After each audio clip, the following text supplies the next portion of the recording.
Captain Picard. Priority 1 message from Starfleet coming in on secured channel. My Readier Room.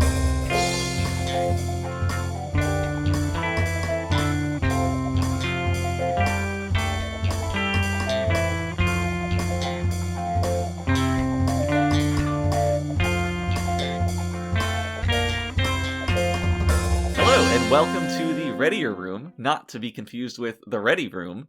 Ours is the only Star Trek The Next Generation rewatch podcast with actual on-set insights from those who are making the show as it aired. My name is Mitchell Mells, Chief Consultant of Services at Paramount, and with me is my life partner, Brandon Hobbs, Head of Resources Management. Brandon, how are we doing today? Doing very well, Mitch. Just got back from taking a little nap. Got myself a glass of the old Synthahol and raring to go. Well, make sure you're careful with that stuff. We know about the dangers of the Synthahol. Of course, Mitch. Yeah, we're all worried about you, but it'll be okay. So, I'm also doing pretty well. I did not get a chance to take a nap, but I assure you I still have some energy in my reserve energy banks ready to go to get us to the end of this episode. But before we start the episode proper, of course, it's time for our question of the week. And this one comes from a Twitter user by the name of Jean-Luc Riker, who asks, thoughts on fan fiction? ? And I assume they mean Star Trek fan fiction, not just fan fiction in general. But this is a pretty interesting question because many people know this, and many people don't know this too, but there's a large number of Star Trek The Next Generation scripts that began their life as fan fiction. Someone just wrote it for fun, and they thought, hey, I'll send this in and, see what happens. And sometimes they get like Sherlock. Sherlock. Exactly. But it's kind of a shame because all the episodes that started as fan fiction are almost always ranked among, like, the worst in each season. Like, it kind of makes sense, right? People making these are fans. They're not writers. They're just hobbyists. Like, if they had the talent to write for us, they would have been hired, right? They apply, they get hired, we see their stuff. Of course.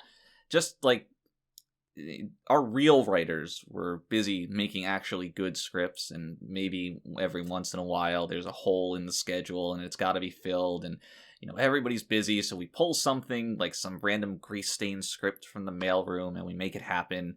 And, everybody on set is always just rolling their eyes at it. Like, you can tell when the actors do the table read, they're like, oh my god, is this another fan submission, another piece of fan fiction? And we're like, yeah, just go with it. Like, we'll deal with it, whatever.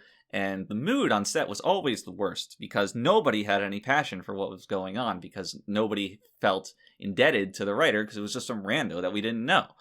And I'm kind of getting carried away here. Yeah, you all right there, Mitch? Great question, Jean-Luc Riker. Thank you for sending it in. Everybody else at home, remember, if you have your own question, be sure to hit us up on Twitter or email us at thereadierroom@gmail.com, and that's with a capital T, a capital R, and another capital R. So, let's get on to our episode proper, and today we're talking about episode 11, called Haven. And I have no idea what you thought about this episode, but I assume we're going to have something to say about it. I think we're going to have quite the discussion about this one. I guess in general, I kind of enjoyed it. It was ridiculous, but I enjoyed it a lot. It was somehow consistent within its own terms, and maybe not the coolest premise of all time or the greatest resolution even, but we have a very interesting scene about halfway through that I think we're going to be spending a lot of time discussing. Yeah, we're going to have to dissect that one, but just to give my overall impression as well, I do also feel generally positive about it, but there's a lot of head-scratching moments. There's a lot of just strange decisions, and you can it's an episode that allows you to forget that you're watching Star Trek, of all things. And that's the thing. The head scratchers in this episode aren't so much like a groaning why. They're kind of just like they're more inquisitive. They're more, Yeah. what were we thinking? It's kind of thing. It's the kind of questionable moment that still allows you to be enjoying yourself. It's not like you said, those groaners that really sink the ship that we've seen in previous episodes. But Yeah, in a way, this is more interesting, I think, because it is. Yeah, you have that uncertainty, those strange elements, but you still also have an overall enjoyable episode. So you kind of have the best of both worlds, in a way. Oh, there's a reference. There's a Very reference, nice. and I think that I think from the very beginning, this episode has that strangeness to it, because it starts what I believe it starts immediately with the introduction of like that bizarre prop box, right? Well, actually, it starts immediately with Riker enjoying Oh yeah, some kind of hologram of women playing strings. This is unreal just already. Like, it's so weird to me that that's like Riker's form of That's what he entertainment. does. Yeah, he Right. just sits there and watches a hologram of two smiling women playing harps and staring at You him. would think it would be maybe a little bit more, risque. Right. Or knowing Riker, or not risque at all. One or the yeah, other. It's a little too in between those 2 points. Yes, because if you wanted something risque and you presumably had the ability to choose from a variety of holograms, you would just go full on and make it like nude or something sex oriented. Or if you're just interested in the music, you probably wouldn't choose just two harpists, like because yeah, it's a very bizarre form of entertainment, and he seems very miffed that he has to walk away from it. Well, he does address them as ladies as he's leaving. He does. I'll see you later, ladies. So the question becomes: are they sentient? Right. And if they are sentient, what questions does that pose? What are the implications of that? Maybe it's a live stream. Maybe he is Maybe he paid them in this this post currency society. Maybe he paid them with clout to live stream into his room or something. Maybe they are real people. I do enjoy the idea of Star Trek predicting live streaming and that whole streamer market. Well, we were ahead of our time. We were ahead of our time, but it takes a certain amount of just genius creativity to not only make something new, but to make something new that reality then emulates. Right.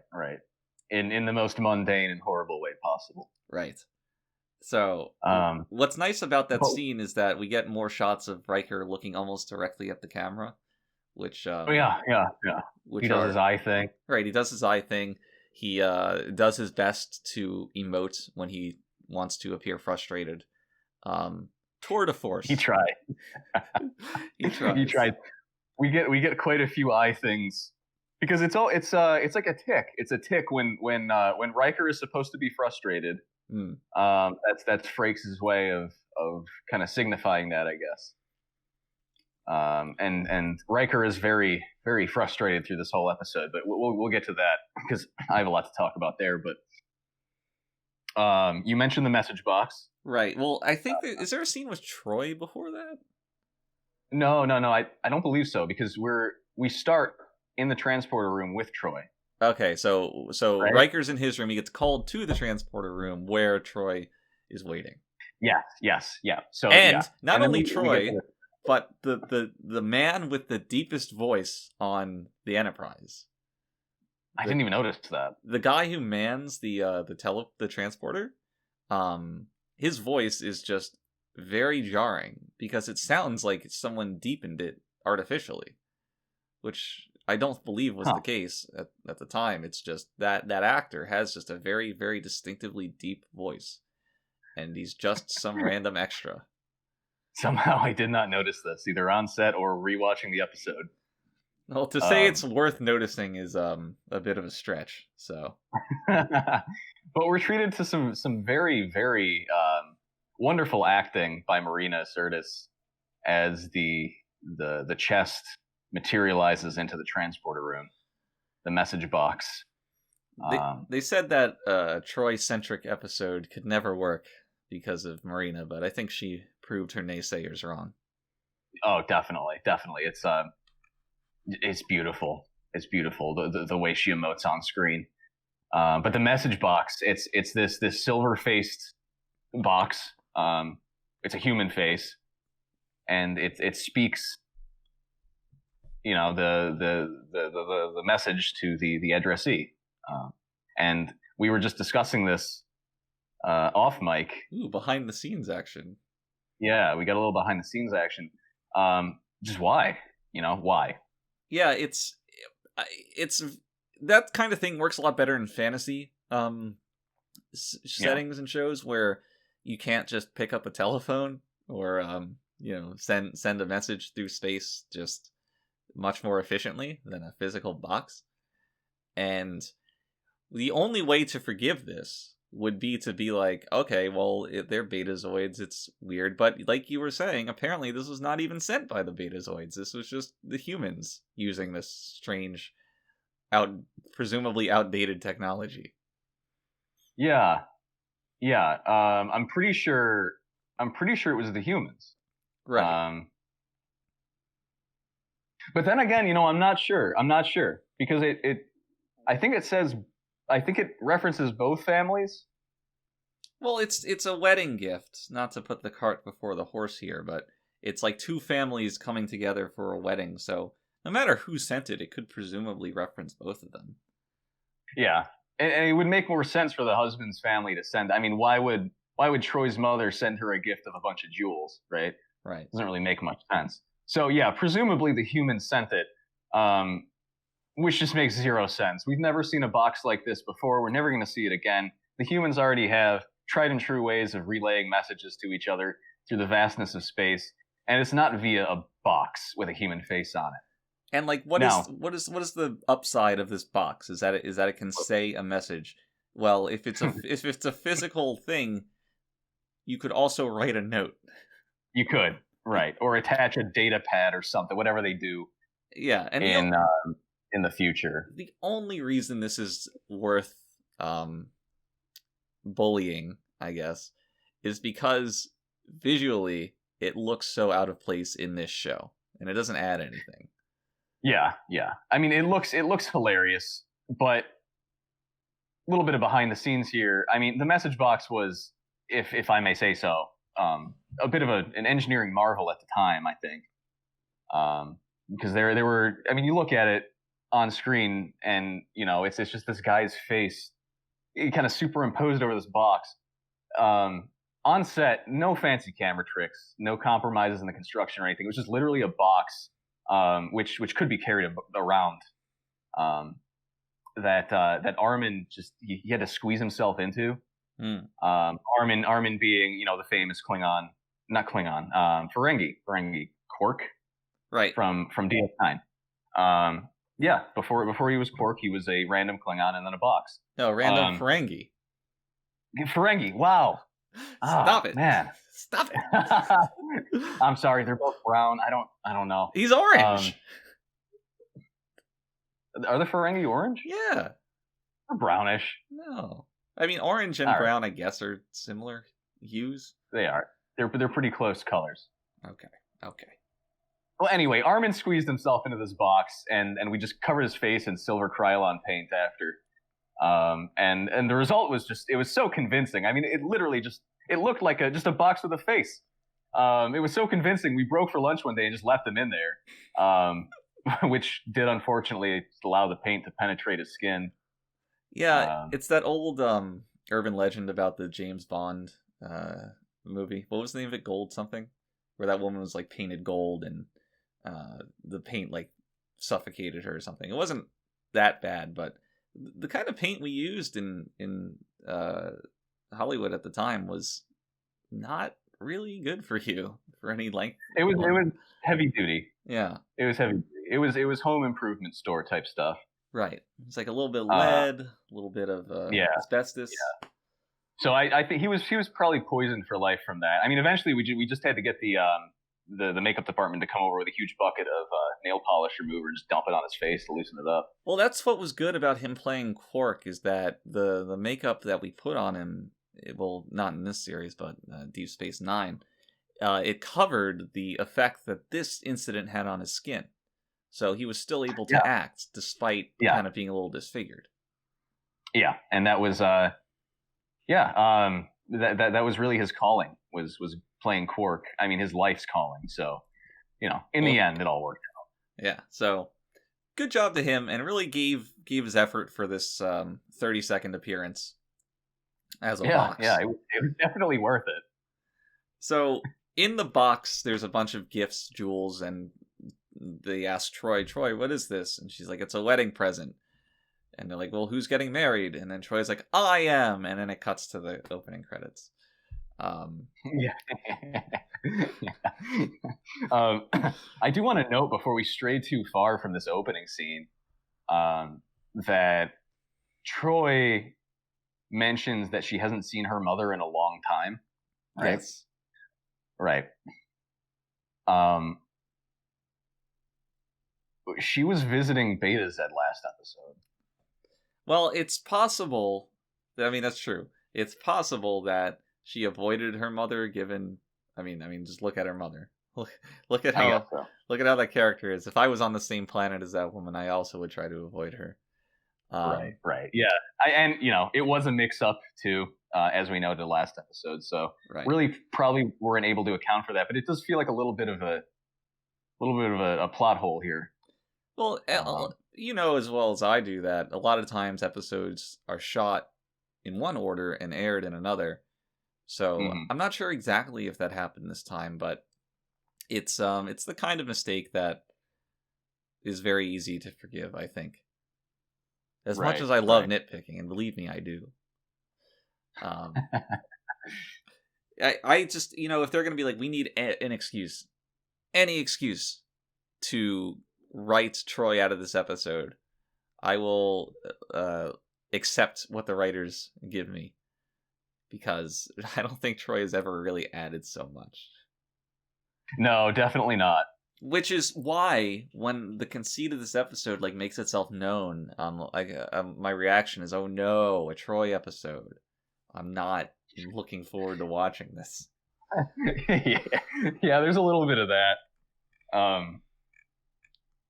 So the wedding parties, they transport via the transporter into the transporter room. Good description. Thank you. And we see the groom to be's family, right, and the groom himself, all humans. And I want to note that this is the first future Twin Peaks cast member we see this episode. Oh, this guy's on Twin Peaks? Yeah. The Return. The Return. He's in The Return. Okay. I just want to note that anytime there's a dude who's kind of a romantic interest in Star Trek, I don't know how we did it, but we always managed to find a guy that gave off big serial killer energy, a Ted Bundy, Jeffrey Dahmer type thing. I was gonna say I like this guy. I like the mood that he gives off on screen. I don't know. I thought he was I thought they. Oof. I think he's got some skeletons in his closet. This character. I mean, yeah, they do show him kind of clinging to drawings of random women and fantasizing about them. Art. Yeah, fan art. But I don't know. I thought that for the most part, over the course of this episode, the way that he interacts with Troy, the way that he interacts with Riker, and just his general personality were all handled pretty well. None of it was they're gonna take away one of our main casts, and so the audience should dislike these people, and we're gonna make them kind of just dicks.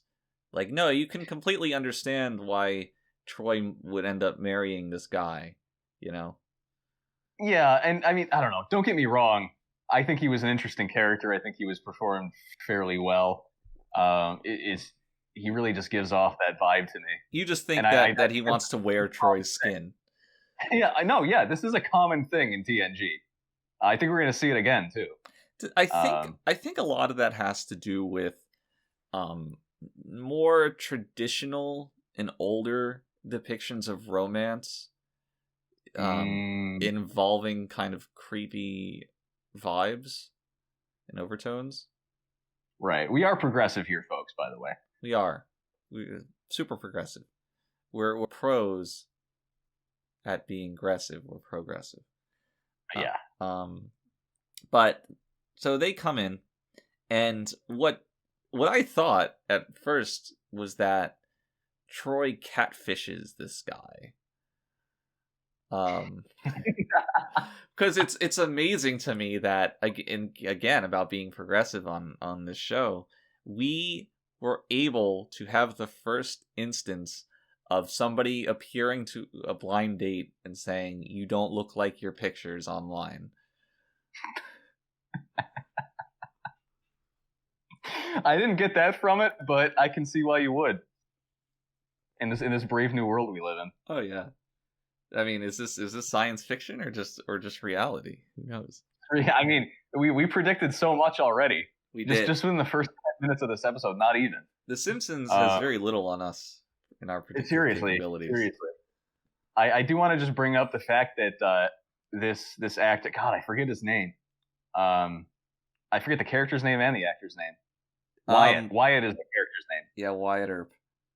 But Wyatt's always walking around wearing a sweater with a big cloth triangle pasted on the front. The best is at one point he has another maybe like an over sweater or something, like a tunic that he puts on, which is like his only wardrobe change in the episode, but you can still see that he's wearing the same sweater underneath of it. Yeah, I don't know what they were thinking. Does the episode take place over a day? Over a day. Like only one day? I would think so. I think so, yeah. And I guess it makes sense, but also Troy is always wearing the same outfit. So maybe they're destined they are destined to be together.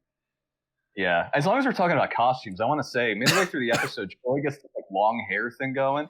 Like, it's still up. Right. But it's long. Yes. And it looks so much better. Yeah, I mean, we've talked about her default hairstyle in the first season. Yeah. How it does not look very good. But this is finally the beginnings of experimentation there that would ultimately bear more fruit going forward. Yeah. It was nice to see a little shake up there because God, she's looking rough for the past 10 episodes. Well, I mean, her costume itself doesn't help things, where it's like this unitard with an arrow pointing to her crotch. She's a very broad-shouldered woman to begin with. She is. But enough about this casual sexism. We're progressive here. Let's dig into the meat of the episode. We can keep talking about the opening scene for another 20 minutes if you like. We could. I mean, we could honestly probably find things to spend time on there. Yeah, I mean, Picard was also technically in this scene, and somehow we just never brought him up. Yeah, that's right. Yeah, Picard, I don't know. I don't know what you think, but so Troy's mother beams on board. Yes. And with our second Twin Peaks cast member. Oh yes, this one I can see. I can imagine exactly where he was in that. Right. And I don't know about you, but I find Picard's and Troy's mother's interactions legitimately funny. Yeah, that's the thing about Troy's mom, is that she's a very obnoxious character, but she lends herself to genuinely funny situations almost in spite of everything that's happening, where you're like, I can't believe I'm enjoying this kind of thing. Yeah. Well, it's like she throws a wrench into everything. You know, the way all these characters act normally. She forces them to kind of betray themselves. Right. And really, that Picard is where you see that the most, where he's just kind of he has no control of this situation, which is a rarity. And Yeah. Well, it's funny because it kind of speaks to his character in a positive way too, where it's like before he's a captain, he's like a gentleman. You know what I mean? right, and he never gives that up, because no matter how annoying and rude Troy's mother is to him, he just keeps it bottled down. Like, at one point he brings her luggage to her room, and as he's leaving, she's like, "Oh, yeah, you can go," or something like that, just something flippant. And Picard just has this like grimace of a smile plastered on his face, just trying not to say anything. Right. Yeah, but you're right. Because to make a scene would just be unseemly for him. Exactly. And yeah, that's a good point. It does show a positive side of him in dealing with this absurdity, which parts of the Next Generation so far I think would qualify as absurd, but never in a way like this, I don't think. Where I think this is uniquely enjoyable amongst the absurd elements of TNG so far. It's absurd, but not in such an unbelievable way. I mean, there's two kinds of absurdity we've dealt with so far, right? There's just the what the hell is happening kind of absurd, and the this may not be quite the tone of Star Trek kind of absurd. And I guess this is the latter, really. Yeah, that's true. What's nice about this absurdity is that, in character, I guess it makes sense. Like, what we know about Troy's mother and her nature as a Betazoid, explains why she's acting this way.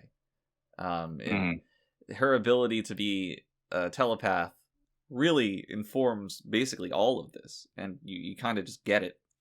And furthermore, Troy's only half a Betazoid, which explains the gap between those two. The only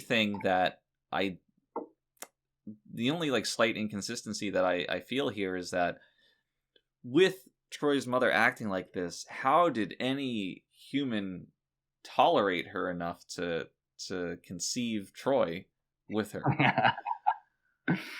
Well, if you watch the original series, she used to be hot, so so that explains it. Yeah, judging by her appearance there, I guess. But yeah. Well, much agreed on all points there. It's worth noting why this actress appeared in both the original series and the Next Generation. Yeah. So I'm not sure what their status was at the time of the original series, but this actress is actually the wife of Gene Roddenberry. Right. And it's funny because I mean, the observational viewer is going to notice this right off the bat, right? No Worf in this episode. No Wesley in this episode. Anti-W episode. Right, no W's allowed. No W's allowed. Anyway, Worf wasn't in it because the writers, they weren't really sure what to do with him at this point in the series. He was always kind of just, off in the corner, not really doing anything to further the plot. He didn't really have like a role on the bridge at this point. No, and all he did was like pull out a phaser every once in a while, only for somebody to say, "No, Worf, down." Yeah. He tried to attack someone. He tried to have sex with a hologram. He'd growl. It really just not much to do. But Wesley's exclusion, there's a bit more to that.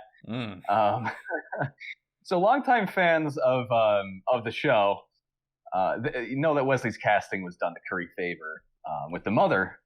His mother, the actor's mother, not Wesley's mother, the actor of Wesley. Will Wheaton's mother. Senora Wheaton's Wheaton. mother. Senora Wheaton, whom Gene was dating at the time. So even more hardcore fans are going to know that Troy's mom, obviously, as you just noted, was played by Gene's then wife. And you can imagine how awkward this would have been on set, because Gene's polygamy at the time was a bit of a tightly kept secret. And so once his wife was cast, Gene just had the writers expunge any mention of Wesley at all from the script, just in case, lest the streams cross. Right, because Right. whenever Will Wheaton was on set, his mother would always accompany him because he was still young at the time, and Yeah. if that we did, nobody wanted any cat fights on the set, least of all Gene. Right. Yeah. I mean, it really, it was all it was to everyone's benefit, really. But Gene, man, I feel for him. I mean, we've all been there. Indeed, but at least it worked out for the fans, I think, because there's a lot of people who are like, we don't want Wesley episodes. We don't like Wesley, and we You got it. Yeah, we made the decision. It's like, all right, no Wesley. Instead, you can enjoy a nice Troy episode, and I'm sure the fans appreciated that. I think they did. I know I did. So, if I had to choose between every episode that Wesley has been in so far and this episode, I would choose this episode, hands down. Hands down. I got to think about this, because there's got to be like one. What was the episode that we really or at least that I really liked? That was the one. That was the one where at the end Picard tries to fuse with the alien. Right. Was Wesley in that episode in a prominent way? I don't remember. I don't remember either, but if we don't remember, then probably not. And, I think he may have had like one little scene on the bridge halfway through or something. Right, like he's just there. Yeah. All right. So we don't have to count that one. I guess what I'm saying is any episode where Wesley resolves the conflict at hand. Yeah. Which has been 4 of them so far. I would roughly half. Yeah. Well, yeah. You can choose between the Naked Now or the Naked Wedding, and see which one you like more. Yeah. That's a fun bit. Apparently, the wedding that is to take place, everyone has to be naked. Right. That's just a Beta Z custom. Beta Z custom, which I don't think at this point this will shock anybody, but obviously, Naked Wedding, Gene's idea, of course.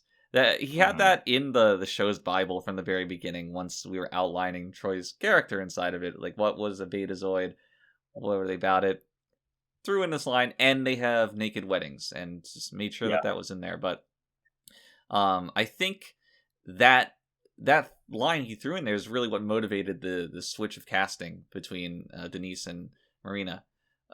Once we knew that aspect of Troy's character, the people in charge knew that Denise just wasn't going to cut it. Right. And could you imagine? Yo, I don't even want to. I'm already kind of sad that never really came to fruition in this episode. Yeah. Because the original script did call for it. There was going to be that scene. It was only after, so many protests from, Marina herself, of course, that we had to just not show it at all. Unfortunately, it's like it's like Chekhov's gun. You don't introduce this gun in the first act of your show and then never fire it by the end of it. You don't mention a naked wedding with Marina Sirtis and then not show us anything. No, it's ridiculous. And that was actually going to be one of my points in terms of, docking points from this episode was exactly that. It's just ridiculous. It's really, really just poor craftsmanship. Can I interest you in lieu of a naked wedding? Can I interest you in a dinner party? Dinner party. Because I might be jumping the gun chronologically, but I think this is something we both really want to talk about this. Yeah, this is the most important part of the episode. Where do we start? So we have a pre-wedding dinner party in a room on the ship that, by the way, we almost never see again. What even is this room? I know it's tiny. I think it's the dedicated dining room. Huh? Like a cafeteria? Yeah, I guess. I don't know. But it's the dedicated dining room as far as I know, and there's like maybe a dozen actors in there. This is the pre-wedding party, it's just a dozen people. Right. Before we get really into it, want to note that Dr. Crusher is looking really good with her hair up. Yeah, I wrote that down too. Wow. Put that in my notes. So did I. Glad we got our priorities in order here. Honestly, if we could literally just release this episode with that line, that a single sentence, and I'd be satisfied. That's what I took away from this episode. Crusher's looking really hot with her hair up. I mean, she's always looking pretty good, but this is a market improvement. Yeah. Oh man, just unbelievable. Yeah. So this scene's both amazing and terrible at the same time. It exists in its own little vacuum, and it's just so ridiculous. It's like a microcosm of this whole episode. So let's count the ways in which it's just surreal, almost precipitating the mere existence of Twin Peaks and the vibe that entire show will have. This entire dinner is set with the backdrop of a large hulking giant of a man banging a glass gong every 90 seconds with that produces such a strange spacey sound, and that's incredibly loud. And it is vaguely Lynchian. Isn't it? Because they're all sitting there just trying to ignore it. Right. which is actually very funny. It is legitimately a funny scene. I almost wish they just didn't acknowledge it at all. Right. Because that's where I thought it was going. Because I obviously I don't remember this episode at all. But I thought it was going to the point where they just wouldn't acknowledge it at all, and they were just going to sit there grimacing at it. It would have been perfect if just at the very end, when Troy leaves the room, instead of knocking the gong over, the guy just hits it again as soon as she leaves. That would have been so good. Right?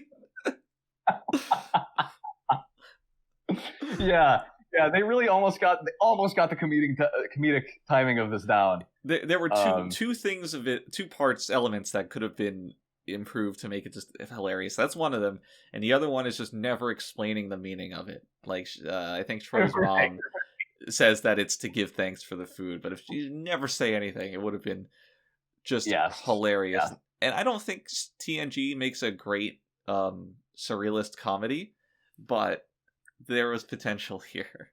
But this episode's already pretty surreal given the context of the whole show. Yeah. It would have been good. It would have been great, really. So just while describing the rest of the scene, imagine that's the backdrop, that throughout all of this there's this big gong thing happening. So the characters are sitting down eating, and it's a table with a few people on each side, and on one side you have the wedding party, Troy's family and Wyatt's family and them to themselves, and on the other side you just have seemingly random Enterprise crew. Not everybody, but just people chosen at random. You have Crusher, Yar, Riker, and Picard. Mm-hmm. And standing up, not seated at the table, is Troy's mother's aide, who's banging the gong slowly, and Data, who is just poking his head in and around, observing everything. And Data, for the second episode in a row, has a very funny line in this scene, where at least I thought it was pretty funny. At the end of it, Troy snaps at her mom, and basically everybody is "Oh, stop this petty bickering! What the fuck is wrong with you?" and storms out of the room. And then Data just immediately is "No, please continue the petty bickering." It was very good. Data overall, I think, was used extremely well in this episode. I think it was the first time I found him funny, with everything he said. Really, yeah. So the whole conceit of the scene is that Data's so interested in human interaction that he's just circling the room, just observing things. At one point, he's talking to Troy's mom's aide there. And he's like, the rate at which you imbibe these drinks, are you part human? And the guy just looks up at the ceiling, and Data looks up with him, and is just what the hell are you doing? Also, this episode, I think, marks the first time I actually laughed at one of Data's exact time measurement jokes. Yeah. Where we're all sitting in that meeting room, and Picard's when is the ship going to reach the planet? And Data goes through his typical, this many hours, this many minutes, this many seconds, this many milliseconds. And somehow the timing of it was actually funny. Maybe because it's not the focus of the actual scene. Right. Like we're not expected to laugh at it. It's just there. It's also, it comes out of nowhere because a lot of the other times this joke is played, it's Data having a conversation with somebody else and you're like expecting Data's reply because he's an active participant. In this one, Right. Picard just like throws the question out to the entire room and Data just instantly cuts in with the exact time.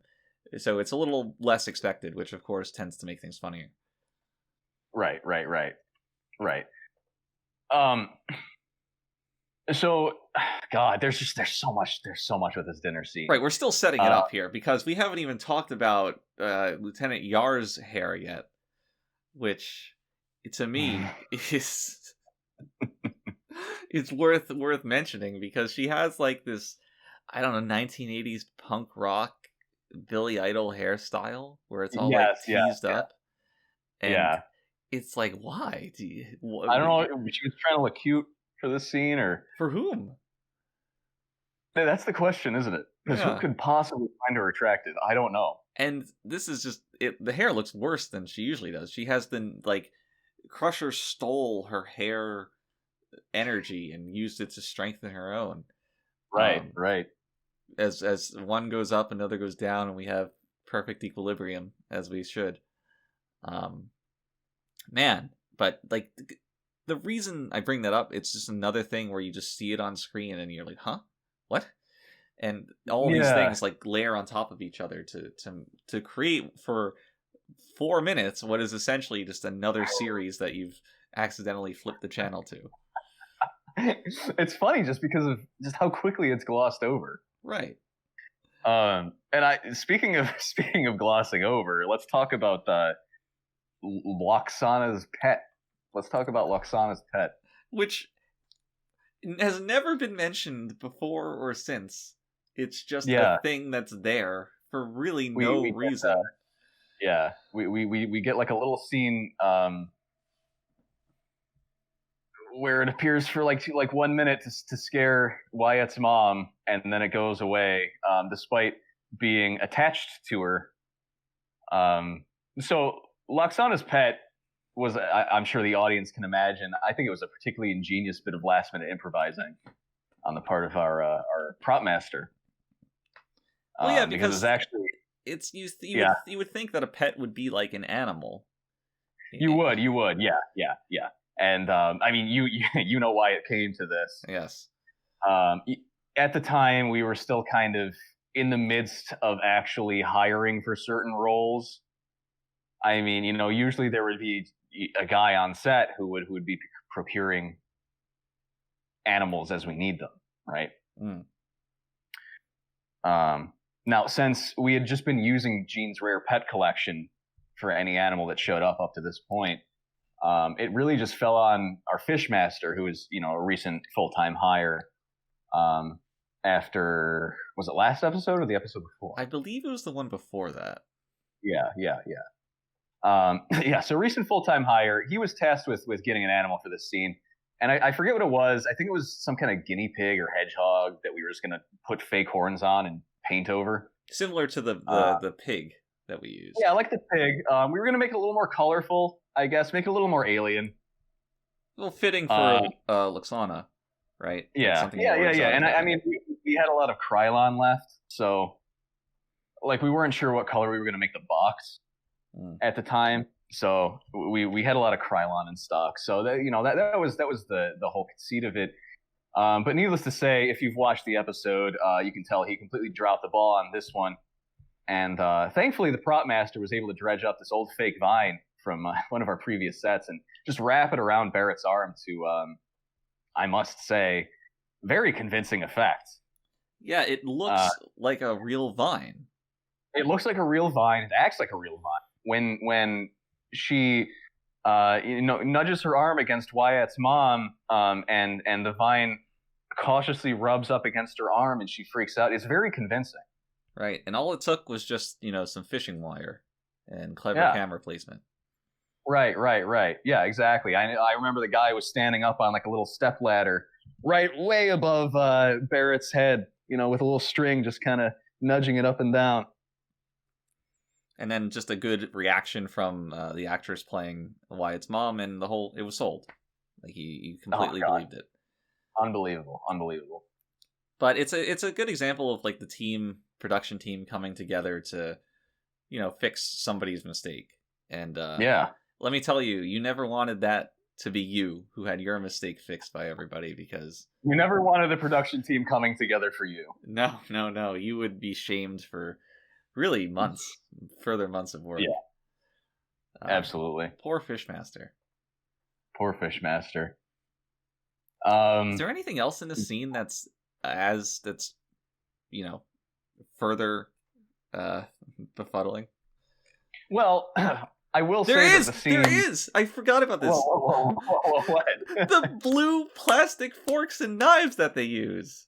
I did not notice this. They look like Fisher-Price toys. They're like really thick and really like plasticky looking, and they're a sheer bright blue. They're futuristic. Well, that's the thing. Do things just become blue in the future? Did they rust? Oh my god! I scrolled down to my notes and I'm like, there was one more thing that I'm forgetting. What was it? And it's like, yep, got to talk about this. I do want to say that this breaks the Trek Bible rule of no melodrama. You think it's melodramatic? It's melodramatic. I mean, come on. The Troy standing up and screaming, "I hate you guys," and just leaving the room, knocking the gong over. Okay, maybe a little melodramatic, especially before we go on to the scene immediately after that, because that does further the melodrama. Right. We should talk a little bit about the B plot that gets set up in the midst of all this, which involves two alien entities. One is a planet that the Enterprise is kind of hovering around in orbit of, and the other one is a spaceship that's en route to make contact with that planet. And the idea is that this planet is like a vacation paradise or something. Like it's called Haven. You go there and you feel good. And the myth is that it's such a relaxing place that it can cure illnesses. And the other alien entity coming towards it in the spaceship is like a species that had been infected by some like biological weapon that they themselves had created, and that infection was killing them and every alien species they came in contact with. And given the nature of the Federation's relationship with these two entities, it puts the Enterprise in a bit of a bind in how to deal with them. Yeah, which is actually pretty interesting. I mean, this could have been the A plot of an episode. It is extremely interesting. When I first heard about this, because you hear the setup for it relatively early in the episode, I was like, why are we ruining this relatively interesting premise with all the Troy stuff, which hadn't vindicated itself or justified itself in my eyes up to that point. So yeah, that's a little disappointing that this didn't have more room to breathe, because it is pretty cool. You have basically everything. You have interspecies politics, ethical questions on the part of the Federation and the Enterprise crew and what they do. Like, you even have a bit of a warning, because they make it a very big point to be like, oh, they had the technology of late 20th century or 21st century Earth, 20th century Earth, and they used it to make this bioweapon. Now they're reaping what they sowed. Yeah, so it's got everything in it in such a compact little space.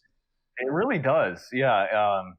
I mean, God, I guess I didn't think of it at the time, but yeah, it is really disappointing that it's stuck in this episode. Right. Ultimately, I do enjoy how things end up in this episode, but it's one of those times where I wish I could have seen an alternate reality version of this series where this was its own thing, and see how well. Yeah, because the B plot to this Troy episode could have been anything. Right. Really. Well, yes and no. I think that ultimately these two plots converge in a pretty good way, with one exception. Okay. Which we'll get to, but so that's set up, and as the episode progresses, the aliens in the ship get closer and closer to the planet, and once they get within range to beam down to the planet and potentially infect people with the infection, that's when the Enterprise kind of like traps them in a tractor beam and begins communing with them. Mm-hmm. When, by and, you yeah, go ahead. Well, I want to note that it's a ship run by 8 people. Yeah, it's a ship run by 8 people who are all like one family, and it's a ship the size of the Enterprise, vaguely, that's run by 8 people. So it's like this one man and all of his wives and daughters, and a mix of the two. Well, that's the thing. It's so the Torellians, that's the name of that species. They were based on like Mormon culture, where polygamy and bigger families all centered around like one father figure is more of the norm. And we mentioned Gene's own polygamy before, and this is kind of like that manifesting itself in the show itself. Right. He wanted this species to kind of emulate what he saw as his ideal. And Star Trek always has like this progressive slant to it, and here polygamists were kind of the group that Gene was throwing a bone to. He's like, we want to show these people in a positive light, not the stereotype that Mormons always get. Because the Torellians were chased across the galaxy, they were hunted to extinction because of the infection that they bore. Gene really saw himself in this group as being a persecuted minority, and that explains the really positive image that they have here, despite the fact that these 8 people, this one family, are all kind of breeding together and making an unconventional life. It's interesting that he was able to deliver this message in an episode where his wife, guest starred. Well, that's the thing. He hid his own proclivities from her when with the Wesley thing, with the Will Wheaton thing, by getting him out of there. And with that out of the way, there was no reason to really suspect any of this as being a subtext to begin with, right? It seems obvious to us because we know a lot of this. But if you don't know about it, then you'll just see like, okay, it's the last Torellians, whatever, they're a family, and move on. Right. God, so, it really makes you think. It does make you think. But once they start talking with the Torellians, that's when like these two plots finally begin to converge. In that one of the people on the ship is the person who was in Wyatt's drawings, and he describes these drawings of this woman as being somebody he saw like in his dreams every night, and somebody that he thought Troy was going to be that woman, and she was not. And this is introduced pretty early on in the episode, right? With his weird drawings, and we get a little scene with him and Troy's mom talking about it, which again I think was a pretty funny scene. It was, but this is like this is the beginning of the one part of the episode that begins to unravel for me, because Troy's mother talks to Wyatt about one of the Torellians being the person that he saw his whole life, and she offers the most inconclusive and unsatisfying explanation for it. All life is connected. Right, and that's it. That's why you saw this random other entity from light years away in your dreams since you were a boy, even though presumably both of you were children at the time, and thus you like seeing each other. I don't know, it's just weird, and there's never a satisfactory explanation given for it, which is it only barely works. Right. I like the idea of that there being a thread tying these A plot and B plots together, because because that's generally good writing. You want these things to be additive to one another. But Right. the way that it is just confusing and head scratching, because you never really understand exactly what was going on, and in a science fiction show you want to do that. It's the whole point. Yeah. I mean, you really have to suspend your disbelief for this one. But like you said, I will give it points for actually connecting. I mean, it's no alien delegation subplot. That's true. So, thankfully, these things actually work together in some way. Yeah, it all justifies itself. It does justify itself, kind of. But I think we'd be remiss if we didn't talk about the alien herself. I mean, the Torellian woman. Yeah. So the blonde, beautiful, much more attractive than Troy, the Torellian woman. What I love about it is that when you see the drawings of her that Wyatt's holding on to, it's like, all right, your fantasy woman looks like an extra in a Motley Crue music video with her teased up hair and 1980s looking self. That was the style at the time, so it's nothing I can really ever knock the show for, but it manages to make things very dated in a show that otherwise sidesteps that just by being of another world in a lot of ways. Mm-hmm. I guess Wyatt himself too kind of has a bit of a dated look, but he has a dated look. I mean, coloring on paper is dated in and of itself, isn't it? This is true. The worst to me is when you see the drawings that the Torellians have of Wyatt. Because they're not nearly as good drawings as the ones that Wyatt has, and they look kind of silly. But B, because you have just these pencil shaded drawings just kind of hung up on this state-of-the-art spaceship set. Yeah, they kind of just like revere him as like a god somehow. Yeah, they're like, we knew you would be here. We knew you would come to us to save us from this infection, because Wyatt's a doctor. And it brings into question, what exactly are these visions that they've been seeing of each other? Because Wyatt has this vision of like, I'm going to marry this woman and that's it. Whereas all of these Torellians have these visions of Wyatt where they're like, oh, he's going to save our race of people. Yeah. And he's like, I didn't sign up for this. I just wanted to get laid. Like... Well, no, he did explicitly. Like, no, he's very cool with this idea. He loves the idea.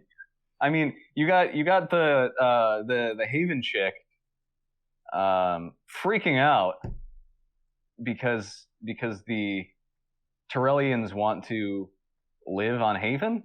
Yeah, because the thought is if they ever reach the planet, inevitably their disease will spread.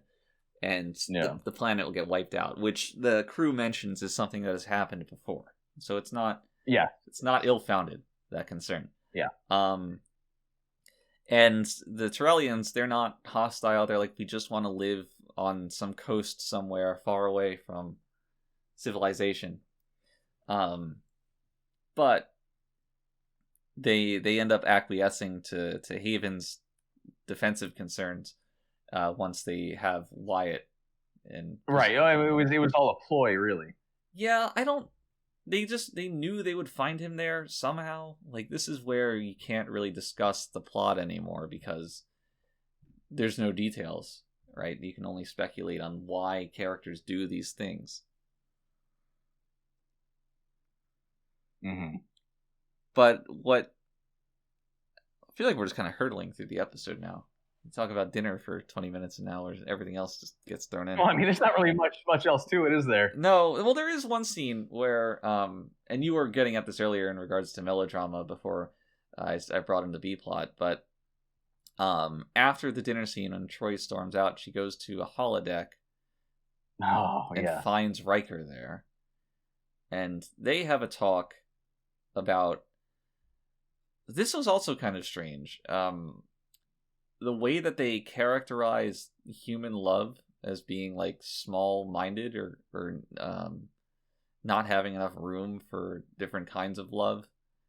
Yeah. Where it it's like something that's true, but it just came down as like came across as Troy talking down to Riker Yeah, about. and it doesn't really make any sense either. And I did want to touch on this because throughout the series, Troy's and Riker's relationship is just bizarre.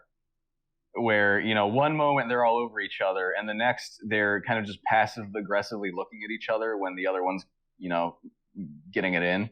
Yeah. And I thought, for the longest time that this was just like a Trek thing. I thought this was like a post-scarcity society type thing where there's free love or whatever. Right. But I mean, when you think about it, no. I mean, like all these characters show up with their wives or husbands or whatever. I mean, there's clearly pair bonding in this universe. Yeah. So the fact that they're so into each other and their relationship seems to constantly get retconned through every episode they're in, even though the prevailing they're both into each other thing seems to be retained. They act differently toward each other depending on who the hell is writing the episode.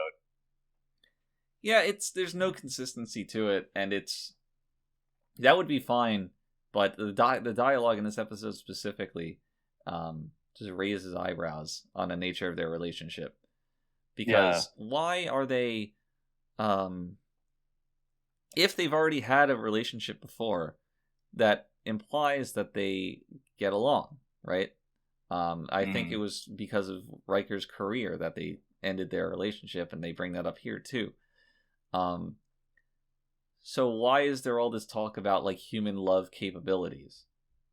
Like it seems tangential to what their issue is. Well, I mean, I've always interpreted it as like Riker was still banging her. I didn't interpret it that way. I think he is. I think he is. I mean, come on. He absolutely is. He's banging something. I mean, he's always banging something, but he 100% is still banging Troy. He has to be. I don't know. There's no way. They're on the same ship all the time. They're both senior crew members. Come on. He absolutely is. And yeah, I mean, still, your point still stands, though. I mean, she's there talking down to him like he's a child. Right. And then Wyatt comes in acting like a total cunt. Oh, I love Wyatt in this scene. This is the moment where I'm like, oh, I'm sold on this Wyatt guy. Because he just like completely owns the situation, and he's like, oh yeah, Riker, Troy mentioned that you guys broke up because you wanted to be a captain, and he's like, yeah, and Riker's like, and Wyatt's like, yeah, good luck with that. Anyway, Troy, let's go get married. He has some Chad energy there for sure. Yeah. But I still think part of you wants to root for Riker here. Honestly, part of me did. I didn't want to root for Riker. I think you're a sociopath, Mitch. Because I like what is there to Riker that makes him likable? Rikeable. Whoa, careful. Like I don't like Riker's... This isn't an O'Brien's wife episode, so it's okay. Oh god. What was I saying?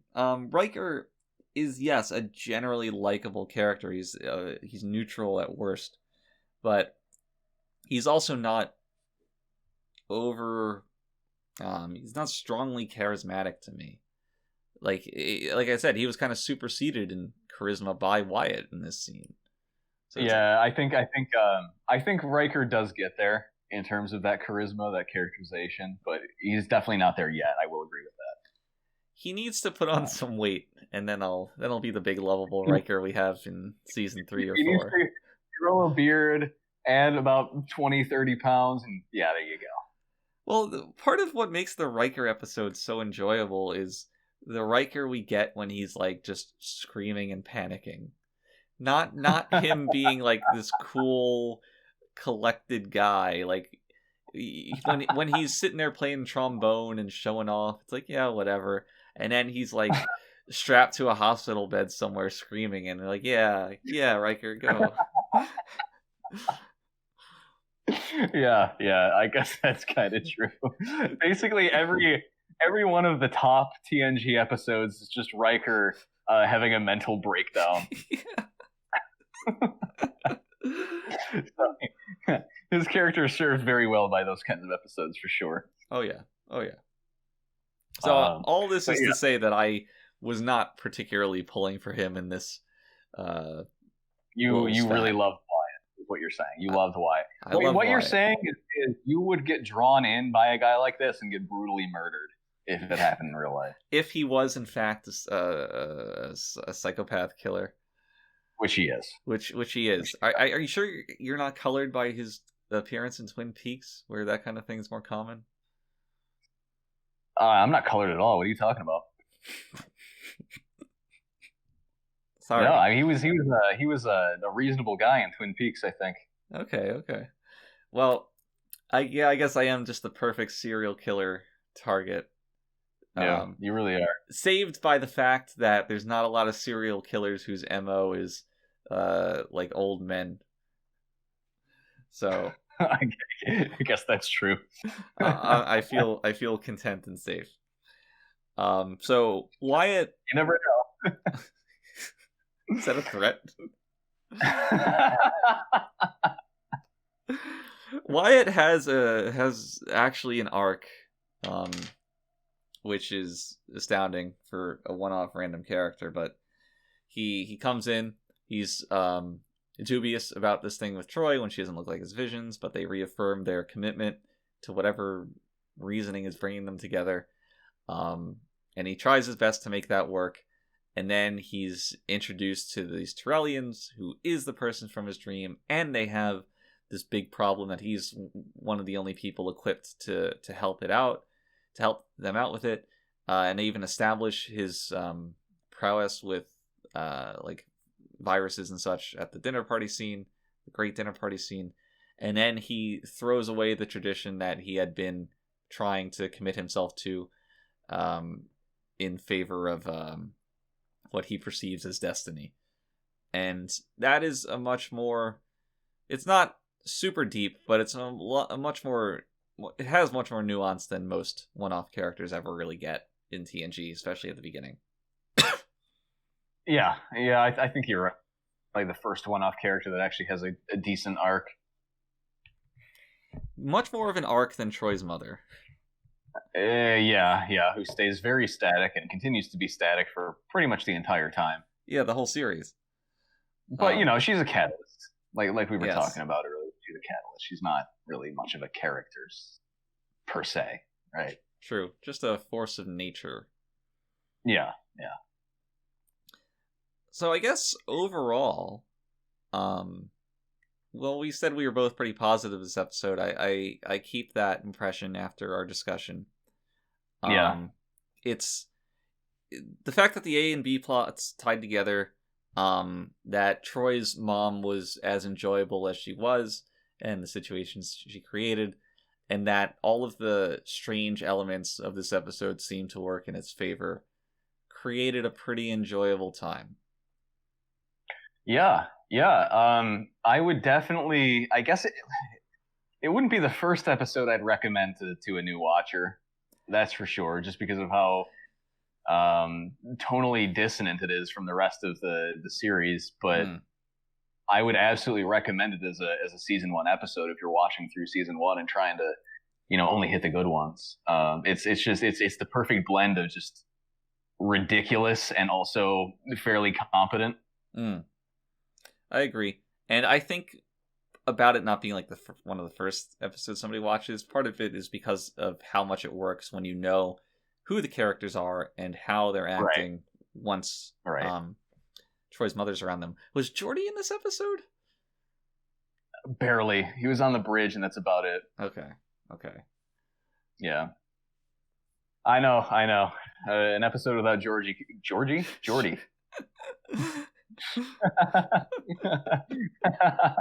Well, there goes my point. How about we go to trivia? I'm down for some trivia. All right. Another little short question for you this week, Mitch. I'm in. So today we're going to be talking about a TNG novel Mm-hmm. called The Battle of Beta Z. And don't go to Google just yet. I'm holding back. It's set pretty soon before say Insurrection. Okay. So Star Trek: The Next Generation, The Battle of Beta Z, features which character on the cover in a military uniform holding a giant assault rifle? Okay. There's a lot of ways this can go, but before I answer, I have to ask: what is the difference between Beta Z and Betazoid? Is Z the A planet? Betazoid is someone from Beta Z. Okay. And I can see why you would be confused because there was a mix-up a few episodes before where Troy said she is a Beta Z. Right. Which doesn't make any sense. So yes, a Betazoid is from Beta Z. Well, with that established, I want to run you through my theories on what the answer could be. Okay. Obviously, Troy's mother is up there because that's wonderfully ridiculous. Plus the gene connection. Next, I'm gonna go for a long shot and say Q. Might be Q because I just obviously there's many opportunities to get a shot of John Delancey wearing some kind of military uniform and holding an assault rifle. He's in everything, really. So yes, there's a lot of Q novels, that's for sure. But the thing is, they all have Q in the title, I think. So do they? I'm not sure. They might. Other theories: Riker, given his connection to Troy. And I don't think it would be Troy. I don't think Troy would be the central figure of a novel, nor do I think that she would be portrayed as doing any kind of fighting. And I think that's going to be the pool that I guess from. And within that pool, I'll answer Troy's mother. Okay. Final answer. Troy's mom. Well, it's a very good guess, but no, it is Troy herself. Really? On the cover. No holding way. An assault rifle. Yeah. And feel free to look this one up because it's absolutely ridiculous. Navigate to Google. The Battle of Beta Z? The Battle of Beta Z. Images. It's really comical. This is unreal. I'm not sure what business a psychiatrist has wielding a deadly weapon, but here you go. So what is the thought process here? Like, someone is in the bookstore and they see this and you're like, man, I really want to see Troy kicking ass, so I'm going to buy this book. Right. Well, you can't deny that there's something about it that is morbidly interesting. You look at this cover and you're like, how did we get to this point? You want to know how we get to this point, don't you? I do. It says an untold tale of the Dominion War, and I don't even know what that is. Well, that's a DS9 thing. Okay. So this is like post-series Troy. Yes. Right. This is before Insurrection, so right before Insurrection. Who is the Battle of Beta Z between the Betazoids and whom? The Betazoids and Dominion. Oh, the Dominion. So Dominion is just a normal noun. I didn't know there was the name of a race. Yeah. Well, yeah. It's the name of a race. That's so dumb. It's like calling your race Conquest. It's a state. It's a state. It's like That's still dumb. It is dumb. Imagine if there was just like a Middle Eastern country by the name of War. I can't imagine that, actually. I don't know if you thought that would be a reach, but well, I'm throwing down the gauntlet that one day I'm gonna get one of these trivia questions correct. I firmly believe you will. I mean, you at least mentioned Troy, which yeah, but I mentioned Troy as the one I was not gonna guess. It's very funny that you thought it was her mother and not her. Well, like her mother had more of a chance than she did. I still don't regret that. Knowing the result, I don't regret that logic, that reasoning. because I think that if you were to run our reality like 100 times, maybe like 75 of those 100 times, Troy's mother is on the cover of this book. You're talking a lot about alternate universes this episode. Am I? Am I? You are. The alternate universe where the A plot was the B plot was the main plot. Oh yeah, I did say The that. universe where Troy's mother was on the cover of Battle of Beta Z. Look, I'm like Worf in that one episode. My mind is just jumping between timelines. And in every timeline, I'm here doing this podcast. It's one of the constants in the multiverse. Well, thank God for that, Mitch. Thank God for that. Well, thank God for this episode of the Readier Room, which is now over. Join us next time on the Readier Room, where we will watch the next episode of Star Trek. And until then, everybody, stay ready. The troublesome little man-child.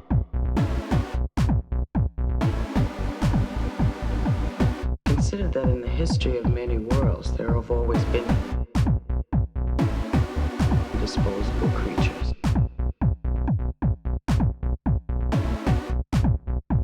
Do you consider yourself superior to us? Should have told him to mind his own damn business.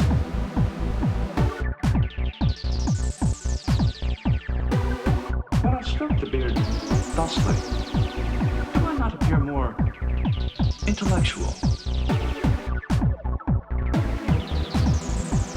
Computer! Freeze program. It's not a promising beginning.